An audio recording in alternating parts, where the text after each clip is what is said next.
इस वीडियो में हम पार्किंग ब्रेक स्टक के बारे में डिस्कस करेंगे।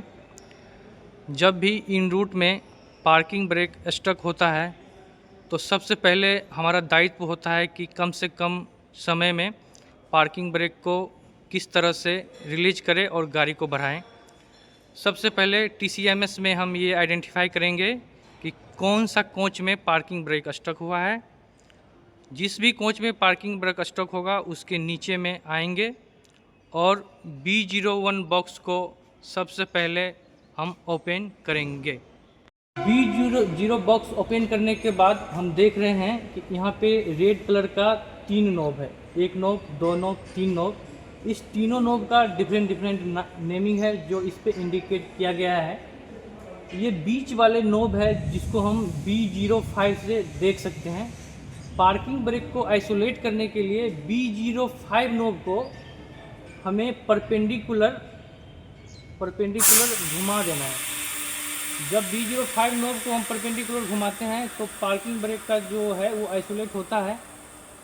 जब पार्किंग ब्रेक कॉक को वहाँ से जब हम आइसोलेट करने के बाद उस ट्रॉली में आएंगे और मैनुअली पार्किंग ब्रेक का ये जो है हैंडल दिया हुआ है, इसको खींच के मैनुअली पार्किंग ब्रेक जो है उस कोच का रिलीज करेंगे। जब ये पार्किंग ब्रेक यहाँ से रिलीज होने के बाद जो नेक्स्ट प्रोसेस है, हम ऊपर में जाएंगे।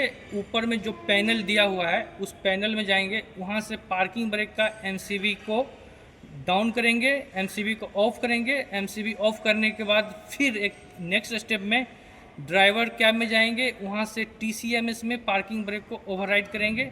इस तरह से पार्किंग ब्रेक का जो आइसोलेशन प्रोसेस जो है वो कंप्लीट होगा।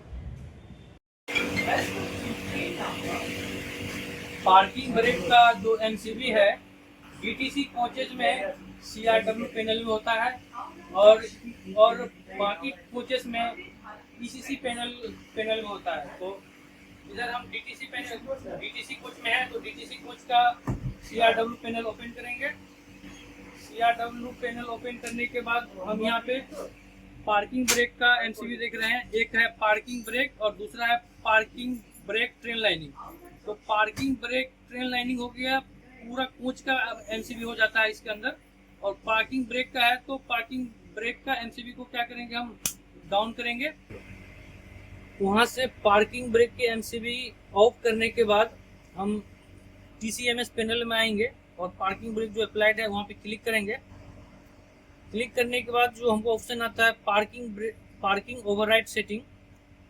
पार्किंग ओवरराइड सेटिंग में जाएंगे और जिस कोच में पार्किंग ब्रेक लगा हुआ है, सपोज B6 का जो DTC कोच है उसमें पार्किंग ब्रेक लगा हुआ है, तो वहाँ से हम पार्किंग ब्रेक ओवरराइड पे क्लिक करेंगे।